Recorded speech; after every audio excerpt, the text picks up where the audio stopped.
ব্যক্তিগত নিরাপত্তায় গানম্যান পেলেন বাংলাদেশ জামায়াত ইসলামীর আমির ডাক্তার শফিকুর রহমান। মঙ্গলবার স্বরাষ্ট্র মন্ত্রণালয়ের একটি সূত্রে তথ্য নিশ্চিত করেছে।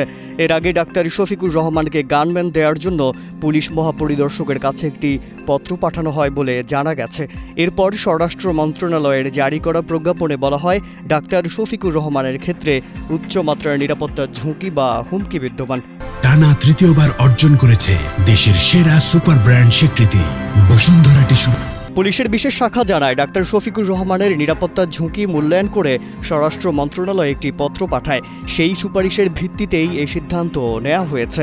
এর আগে চরমোনাই পীর ও ইসলামী আন্দোলন বাংলাদেশের আমির সৈয়দ মোহাম্মদ রেজাউল করিম, গণসংহতি আন্দোলনের প্রধান সমন্বয়কারী জুনায়েদ সাকি এবং বিএনপি নেতা মাসুদ অরুণ গানম্যান পেয়েছেন।